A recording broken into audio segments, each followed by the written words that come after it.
Bonsoir, bonsoir, bonjour, c'est Congo News 24. Chers téléspectateurs, comme toujours avant de commencer notre émission, nous disons merci à Dieu, nous disons merci à nos chers abonnés et téléspectateurs qui nous suivent partout dans le monde entier et en RDC. Chers téléspectateurs, soyez les bienvenus dans l'émission Nabiso. Oyo, to développera, peut-on analyser ma solo ya République démocratique du Congo. Chers téléspectateurs, émission à l'élo, et ça somme parce que ba dossier, et ça nyonso ba secret dévoilé. À la une, chers téléspectateurs, Mokuna sort de son silence, et puis a dévoilé ba secret nyonso, ou elle est na prison. Ndeni balinge kobomaye, il a même parlé de Koutino. Alors que même ba yélie na prison, dont balinge kobomaye. Alors, chers téléspectateurs, toko développe en émission Nabiso. Deuxième point, chers téléspectateurs, Eyindi, FCC et Cash, donc, bazo préparer budget pour la population. Donc, FCC bandimi komi kitisa. Bandimi kozala sous Fachi. Donc, babi kitsi complètement. Donc, yazande présent Nabiso. Alors, tout ça là, oh, yazana besoin d'un budget pour le peuple. Pour la première fois, Toyo Kaba déclaré était Assemblée nationale, bazo sala budget moko pour le peuple à s'en sortir na banzala. Oyo ba difficulté to zanangu. Alors, bande ko baza kotuna. Est-ce que eza vérité? Est-ce que baza kobanga CPI ou ezo yana RDC? État de droit et indi, alors bande konanga, toko yoka FCC, peut toko développer mon émission Nabiso. Alors, chers téléspectateurs, soyez les bienvenus dans l'émission Nabiso. Oyo sola masolo ya mboka, boye sa bande kote émission bandi et comme tato zala connecté. Alors, premier point, on va parler de Mokuna, sort de son silence, a dévoilé ba secret nyonso. Nandenge FCC balinge kubomayi. Bande konanga émission boyebisa bande ko za somo. Bande ko bele balanda kiye conférence de presse na ye o aliboso asalaki. Alors to mona ki ete to meka ko analyser yango. Parce que mboke ko vivre boyeti. Donc gouvernement oyo bazaki liboso batia batu na bango na makala. Alors on avait commencé na dossier ya Bernabe Kikaya. Oyo bozo mona Kikaya alobaki na Mukuna boy que à makala ce n'est qu'un début, mais le pire est Zakuya. Effectivement le pire pays qui bandeko. L'émission yotolu a kuto expliquer bino ke bato a FCC baza mystique. Na ministre la justice Tunda baza mystique. Il faut peuple a yeba makambo oyo. Ndenge nini makambo ezo sala marakati ya prison. Prison eza place oyo bato bazo kende bazo batela bango. Basala ki mabeba réédike bango. Mais ça te comme place ya ko assassiner Batou. Place ya ko bebsa ba via Batou. Il a même parlé de Koutino. Bande ko za mobu l'émission oy. Bokoyoka ba vérité na boyoka te. Bande ko sala inga mawa koyoka Mukuna. Aza penza éveil patriotique. Amona ki ete ifa loba po peuple congolais ba yeba. Tout ce qui se passe na prison. Yango bande kwebele bazolo bake tant que bato yo bazaka kakuna na pouvoir. Eza pasi pour na RDC se développer na niveau autozoluka. Parce que jusqu'à présent bazo continue ko sala ba dégâts na kati ya prison. Prison na pseza na sécurité ti. Mokuna wuti na liwa. Balingaki koboma ye abombi te. alobi makambo nyonso Kikai alobaki esalamaki epi abombi te. Donc bayebisaki eke nde ozokende prison wana ezaka un début, mais le pire eza koya amonaki yango. Tokokende ba point par point. Oyo liboso eza oyo peuple ayokaki oyo à 2h du matin babeteli porte azoyamba te. Mbala mo bayebisi eke fungola porte ya mena 2h du matin. Alors abengaki bandeko ya poto azwaki mpe bango na Europe pasi bataki ntiasa batelefone lere mo eza na charge te. Alors azwi bango na 2h du matin bandeko na nga babandi koforce porte. Alors esimbaki te eza baporte ya bibende babandi kopompe bakisi na kati, pompe bakisi pompe ye. Donc mayele esili ye abengi ete batinda bandeko ya poto bayebisa polise bato baya epi bayaki noki te. Donc bazwaki tempo baya kokute kao akokami kofungola bango porte bamonaki ya un danger babandi. Donc bagaz oyo batiaki ete oyebi te so bagaz ya nini. Bandeko na nga mokuna nzambe aza na ye anga azala mviti abombi te alobi ete FCC moto balinga baboma ye. Aye Mami Chibola botika ayebi botika Mami Chibola zane kaka instrument. Donc Mami Chibola te mwana batu te mawa tro. Donc Mami Chibola nde moto amemi mekulusu pase baitilizaki ye mpona bayepa mokuna kome yepa ndimaki makambo yango. Alors bandeko na nga eza somo ntango aza na prison, ntango bato wana baye babuki porte bamemi mokuna siko na hôpital ake olamuka na hôpital wana makala. Alors abengi bato ne libanda ambulance ye na bainfirmier pasi bakisi eza te na hôpital wana ya makala. RDC na biso makisi eza te. Bande bozomona point ke bato oyo do biso za banyama batambusi mboka pada 20 ans lelo bakoma oyoka posa peuple. Tozoya na deuxième point balobi baovote budget mpona peuple ete bazongisa sourire pa peuple nzala esila. Bo tozoya na point wana toni kobebisa ngo te bokoyoka FCC mawa tro. Alors, chers téléspectateurs, mokuna bato bayi na ambulance na ye bayi.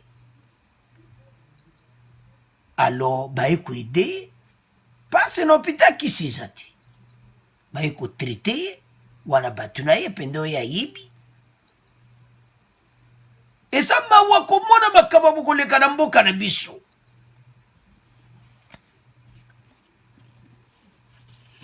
Après maloba Kikai yemei obozoka nani Tunda ya Kasenda alekaki na Top Congo, il avait dit ça. Donc sikozomona ke Tunda penda ze kokota makambo ya justice mokuna bimisa tokotiela bino extrait eza mawa. Tozokende wapi?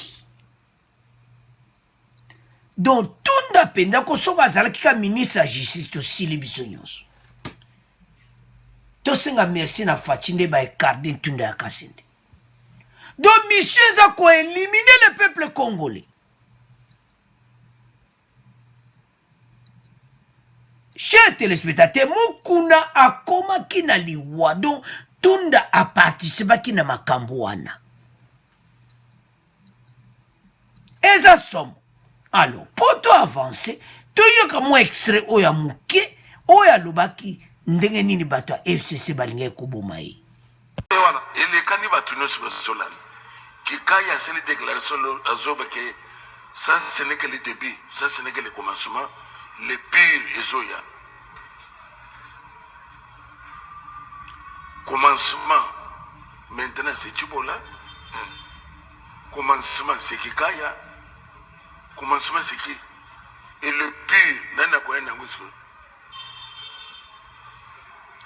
Même pas avocat nangai. Natang wana basala qui plainte contre Kikai. Kikai qui n'a jamais été convoqué na ba déclaration wana incendiaire. Jusqu'à présent. Jusqu'à présent.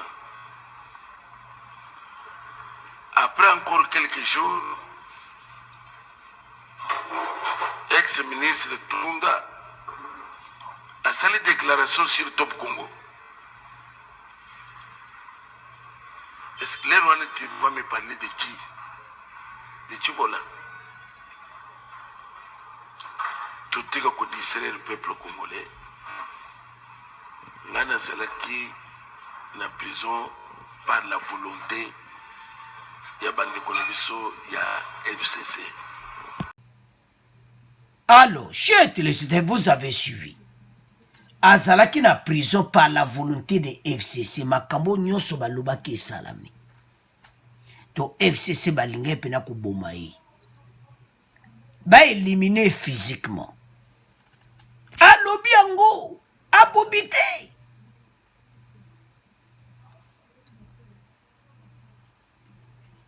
Alobi Kabila, maman Olive Lem de batindi délégation pour demander pardon à Kabila. À des hommes en armée bazo filmé.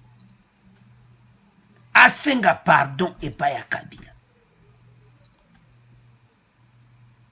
Mukuna, yemta lobi yango so bolandi bokene na media boyoka.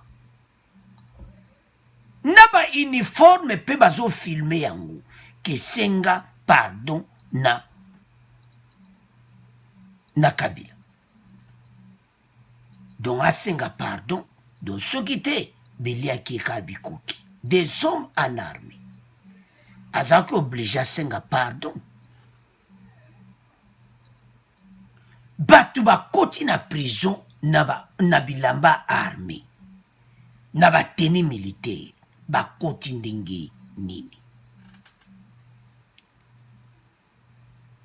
Mukuna baza ko filmer yazo senga pardon. Abifa senga po etikala. Et puis a sengi bango ke ba laksa yango. Bandeko na ngai, toujours kende wapi. Donc il y a un danger na kata prison makala. Tant mukuna zoloba ke batu ba ina minduki ke yasenga pardon.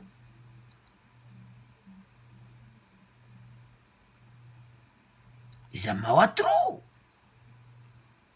Alors yasenga ke pardon.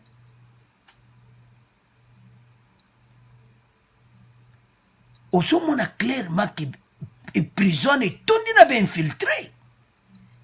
Donc prison directeur à prison makala, il faut pas l'ongolaï. Donc message au nyonso le kabiso to panzamba réseaux sociaux, makambo mukuna lobi eza ba vérité. Donc directeur à prison makala, il faut l'ongwa. Bazoma armé bazo kota na kati ya prison.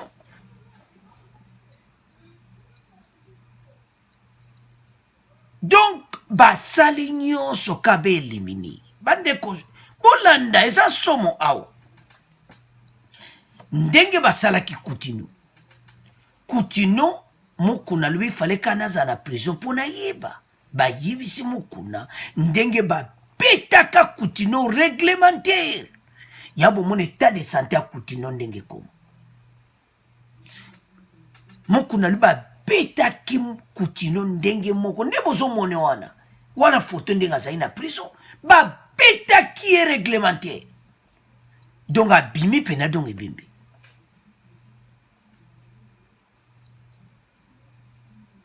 mokili oyo mabe boya pena bo beta ndenge wana prison lelo kutuna koma ndenge azali bandeko nanga botala mboka na biso.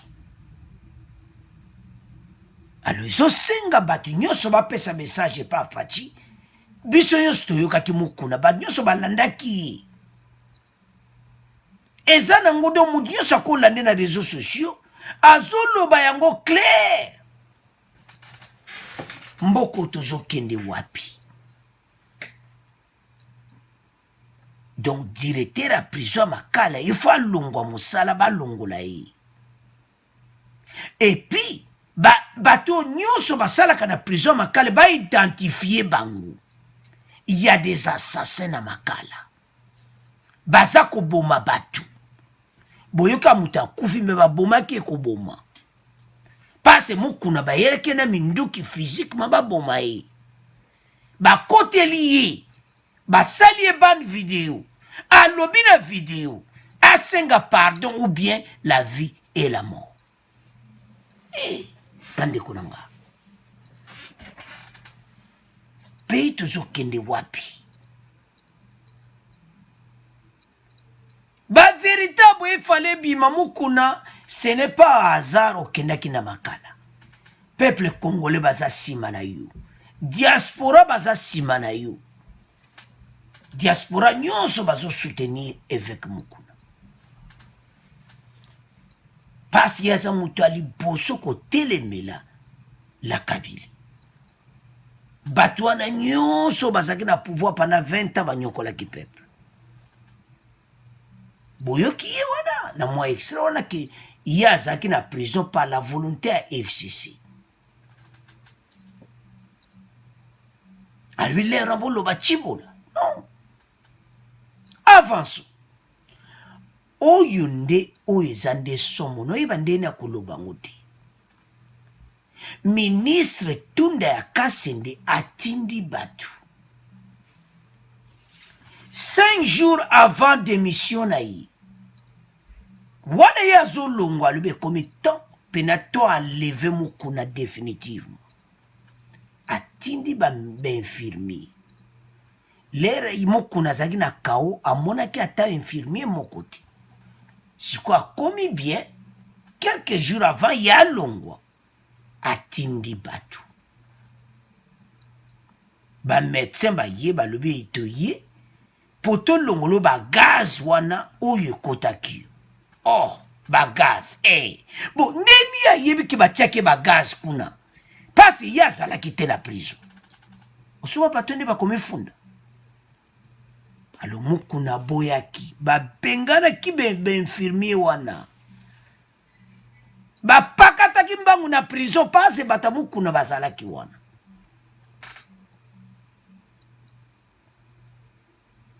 Donc ministre atindi ba docteur baya ko traiter Mukuna balongole ba gaz wana. Mukuna zaki très intelligent. Wana ezai pene ba silige ba bomoka mbala moko. Parce le kola ba gaz simba kiti. Ah nzamba Mukuna azana yo. 5 jours avant démission ya Ntunda ya Kasende batu ba yeli Mukuna. Ezama wabandiko na ngai kumona bakaya boye na kata mboka na biso. Balinga ko silisa embala moko. Donc akufipi. Nzoka nde azolongwa na ye Mukuna pa yebaki ba dossier te. Nzoka nde koto déjà ya zolongwa yo sutuka. Donc ya yo alingaki alongwa déjà silisinga pasa yebiki azokende. Pa Mukuna banda ya longwa remplaçant zati. Et comment muta kasha zo sala wana Bernard Takaishi. Et puis azotala makambo ezoleka na prison. Prison comme place ya koboma batu. Prison za sous place ya ko éradiquer batu. RDC tozokende wapi. Alors Faci atala makambo oyo parce que état de droit ezosengete prison eza la place oyo quand même sécurité batu ezali. Abi ba criminel la pavillon 11 côté bakene ko tchai. Ba criminel côté bakene kochai o balinga kuboma ye alo bande konanga asenga ba sweme dikwa bimalibanda baboya donc ozo mwake na ba directeur à prison na bazana batuna bango. Alors chers téléspectateurs, premier point yo tokomotika ngona bino ba secret nyonso ebimi nande balinga obongo mukuna nande basala ki kutino. Alors tokomoleka na pona biso ya mibale oyo ebomi mboka oyo balobaka changement de cœur ya FCC. Alors chers téléspectateurs, tokomi na deuxième point oyo bazolobaka changement ya cœur ya FCC. Toyebi te soki vraiment eza ya solo makambo oyo.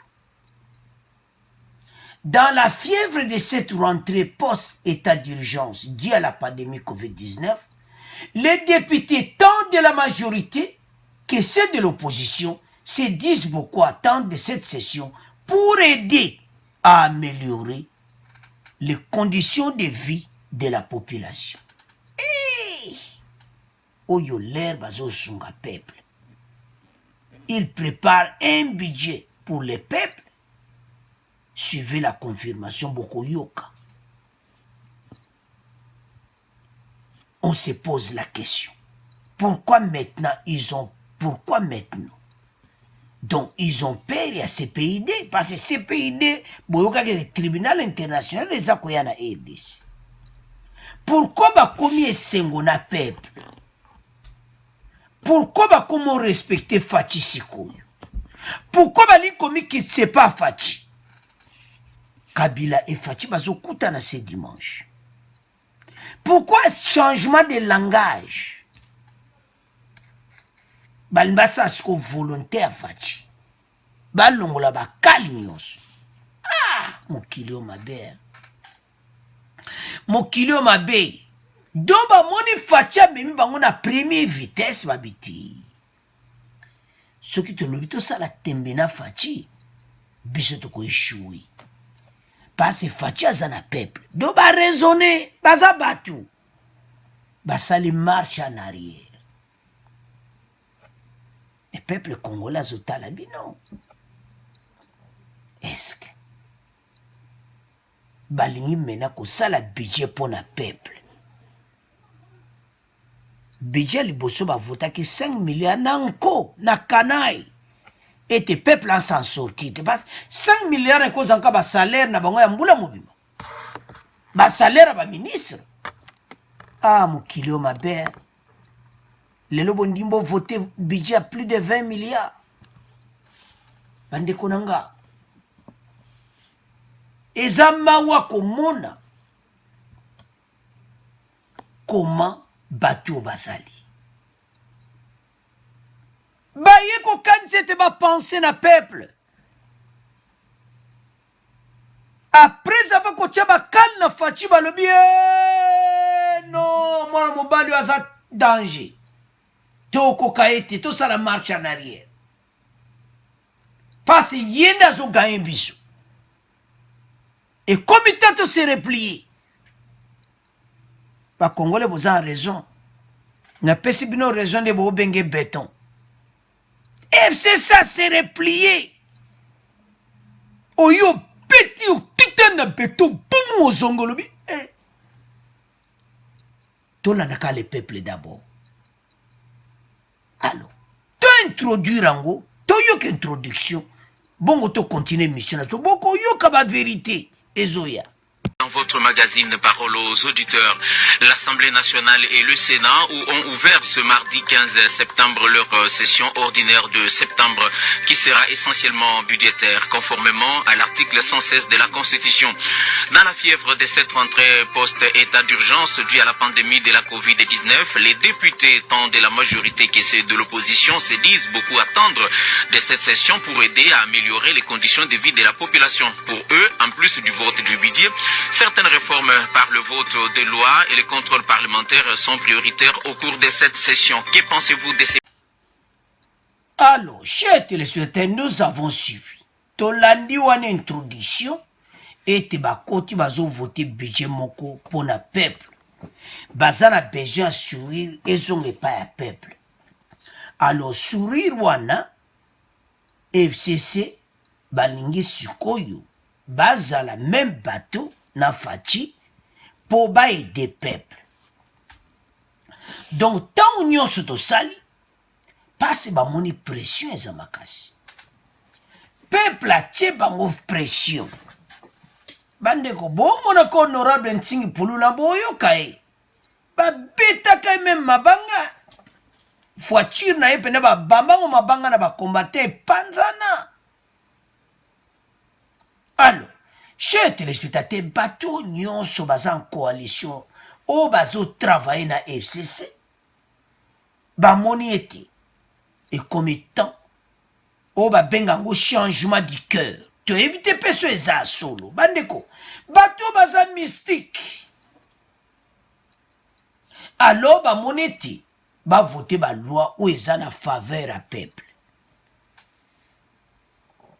Et yindeli bango donc so moni ba changer boyi likambo moko ezo salama. FCC ba changer ba langage bolande émission passée. Atundo ya ko pesa message ya kitoko. Lelo toko yoka lisusu que ba député à PPRD et FCC ba lobby faut sourire à peuple zonga. Il faut tout aider peuple. Na nyonso y opposition ba lui to sangana et comme étant peuple congolais a dû sourire. Parce que Faci a kozalaka de bonga wana donc eloko moko te toko saba manœuvre o ezangatina. Parce que bazo courant ba yebi que vote eza nango te na 2023. Mutu nyonso ayebi na ye. Yango moni ke ba Martin Fayulu batu nyonso ba belaki liboma. Bemba utolo bakazo supporter G13. Alors batu nyonso ba komota la budget 2021 de tokota bazo votango. Bazo votango bandeko nanga 20 milliards. Bako expliquer moi muke ndenge ni ba ekozala 20 milliards alors mutaye koloba yango ezali honorable Ntingi Pululu boko yoka ye député mo Kinshasa ayolo ba secret nyonso ande makamango ezoleka batu oyo ba changer cœur pona nini. Est-ce que bazo banga nige tribunal international ezoya na RDC eza moko ba question peuple aza kotuna. Bazo mona ke bakunko échoué parce que Faci amemi bango na grande vitesse. Parce que basa sune loka osala te Faci asilisi bango mayele. Bakomo bimisa ba faux deal. O deal bwena Kabila, o deal bwe, mais le deal là. Bakomo loba ke mutu mwa FCC va soutenir en 2023 alors que 2023 vote ezati. Et FCC est au courant, c'est Faci qui reste au pouvoir. Alors, les recensements Zobanda, ba monike makamu nyonso, ba ideo ba mba yaki nango. Ba kob ba meko sangana me na pa Martin Fayulu, ba kob nyonso esimbiti. FCC ba koti mokila na kata pantalon. Ba se replier ba bia. Kope esimbiti. De quoi couper simité. Alors, on n'a qu'à coopérer avec Félix Tshisekedi. Tout ça, nzela musuti.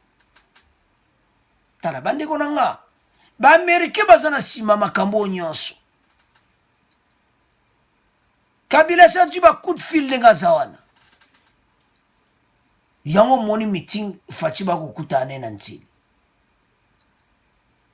Et puis bazo kutana pona nini parce que bandeko beba lwa poni bomba kutana bandeko ba signer alliance FCC cash ba travailler ensemble. Il n'y a pas de choix.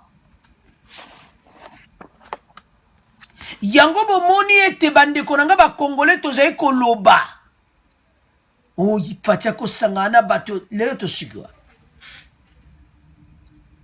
ba balukino bango moko babeti mutu na libanga na beton bazongi balobi te tosangana tovote budget monene na 20 milliards pour aider peuple congolais. Alors sans plus tarder toyoka extrait oyo bon to continuer mission na biso. Ce que la population attend exactement. Alors on revient dans ce studio avec l'honorable Ntingi Pouloulou. Vous avez suivi les uns et les autres. C'est-à-dire qu'il y a tellement beaucoup d'attentes. La population attend tellement beaucoup de choses. De vous, les élus. Quand ça se passe à la RTMC, les gens attendent beaucoup de choses. Et vous avez suivi, au-delà de tout ça, les lois, la loi électorale, la modification, et vous avez dit remettre les sourires. Est-ce que vous pensez aujourd'hui que l'allure, le travail tel que vous le faites au niveau, vous en tant qu'élu, et l'ensemble de tous les élus, vous conduisez vraiment le peuple vers ce sourire, comme vous l'avez dit dans votre introduction? Merci beaucoup à tous les intervenants. Ce que moi je dois dire, tout ce qu'on peut dire, tout le monde attend les sourires du peuple. Ça, vous êtes d'accord avec moi? Exact. Maintenant, la méthodologie pour y parvenir. Et ça, c'est très important.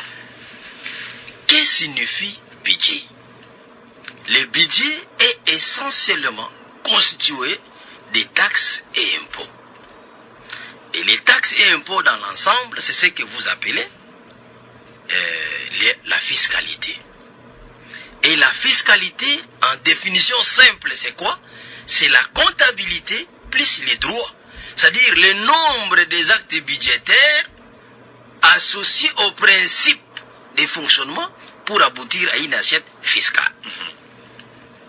C'est là le vrai problème. Et le problème du Congo aujourd'hui, nous devons avoir un budget. Moi, vous m'avez reçu avant d'être candidat, avant d'être député. Je vous ai dit, si moi je suis président de la République, le budget serait d'abord de 20 milliards. Pour que le Congo parle de la réduction de la corruption, il faut que le budget soit d'abord de 20 milliards. Ça, c'est visible même à l'œil nu. Alors, chers téléspectateurs, vous avez suivi le budget de 20 milliards. Quel changement de cœur! Proposition de Yalobi, et ça m'a solo déjà basé Kobeta. Que Yalobi, que pour peine peuple à s'en sortir, budget faisait la 20 milliards. Alors, ndenga lobi wani laksi que déjà ba masolo moko zo beta manakati à parlement. Et tembalo yo, il faut pas voter budget monene pour na peuple. Parce que le peuple a continué à souffrir. Entre-temps, bino bozo mona ba souffrance wana, mais bo vandi na bino. Bande konangai. Et comme temps oyo, bateau nyonso ba comprendre que le temps est commis et tes peuples à s'en sortir. Alors, pour peuple à s'en sortir, il faut budget wana ezala, il y a 20 milliards. Alors, si on ndenge ya lobi wana, est-ce que eko salama? C'est ça la question. Oyo bandeko nyonso baza kotuna. Bandeko na ngai. Batu oyo ya FCC batu baza na confiance na bango te. Parce que baza couteau oyo kaka double tranchant. Baye balobi couteau yo. Bake kuna ba changer na bango. Alors, bandeko, sikoyo. Budget à 20 milliards et y a porte ya ba Congolais. Parce que ntango zo lobana, eza masolo déjà bête, ezo beta makuna. Et puis eza vérité. Que pour peine peuple là s'en sortir, il faut budget à 20 milliards. Parce que tant ba faut des budget na mongo ya 10 milliards wana. Mais c'est mawa trop. Na pays na biso. Alors, il faut ba recette quota. Ce qu'on a comprendre, oyoka le makama recette na bempo. Ne comprendre pas ni fachi, bazo kanga batu. Ben inspecteur ko kanga batu pona ba taxe na bempo. Parce one is a place mbongo alete kotaka. Ba Congolais, batu ebele baza koyiba, bafutaka douane te, bafutaka ba taxe, facha komo kanga bango. Yango ne yo comprendre que FCC va dire en tout cas, tout changer. Bah, tu peux pas changer.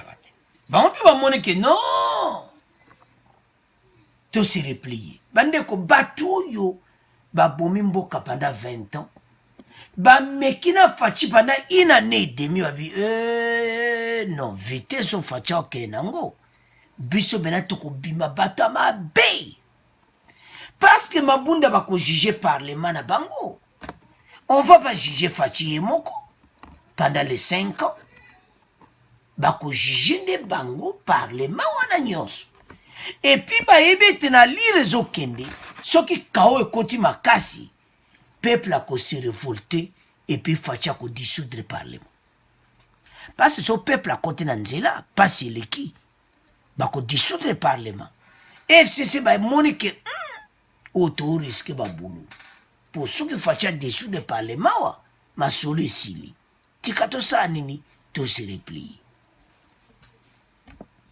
alo bandeko na ngai parlement bakoti na masolo wana basi replie mpona koede peuple eske eza pena na motema moko eske vraiment bakosala yango ndenge wana bandeko na ngai eza mawa komona koma RDC bato oyo bavandi pendant des années na pouvoir batia kokanisa peuple te bongo lelo na 2020 FCC changement de cœur est-ce que eza ya solo likambo moko eza nsima na yango te parce que makambo ya minene ezoya na RDC parlement européen bavote mpona CPI esalama na RDC CPI numéro 2 est-ce que bato bazobanga te na impunité bazali makambo tu bazali komene alo bandeko na ngai totala ndenge budget yango ekoya totala so ekozala combien soki bandenge mtingi pululu alobi ke bazani mpo esimba ifo 20 milliards totala mpe so 20 milliards mpe bakoko ndima basalango parce que soki bandimi 20 milliards peuple akosa sortir biloko ekokita na bazandu misala ekokoma ebele parce que gouvernement akoma et tant que gouvernement azosupporte te eza mawa alo bandeko na ngai point oyo tokoma résumé yango boyi pourquoi bango bandimi siko baede peuple pourquoi bakomi siko le peuple d'abord FCC eza ya kotiola te vraiment le peuple d'abord FCC bon nga pena naondima nanu te naozela pena masolo yango esalama tomoi pena bavote pena 20 milliards wana siko tondimi yango FCC akoma le peuple d'abord bandeko na nga mais eza mobulu ti le peuple d'abord banani FCC ya solo wana balingi bavote pena nde faci alingaki budget oyo ekosunga peuple ya solo wana ya soloko oyoka bakongole mibale pena disi mozo alobi alongwa bato wana besikona baboma bato bakonona kondima te bepe motu nyonso akondima te mene osala émission bakongole ebele baondima te babi no bato wana bakosa mpo bamoni mbutu eyeli bango na porte mpo bayebi ete so bavote contre peuple parlement na bakokanga yango alors totala so ekosalama alors chez téléspectateur tokomi na fait émission na biso premier point tolobaki ya mokuna nde balingi kobome na prison ndenge batunda nyonso ntunda akasi nde mpe aparticipaki nango et puis deuxième point tolobi awa FCC bakomi pour le peuple d'abord budget ya monene pour aider peuple abima na misère est-ce que ekosalama point d'interrogation merci pour les commentaires merci à nous pour émission au revoir à la prochaine.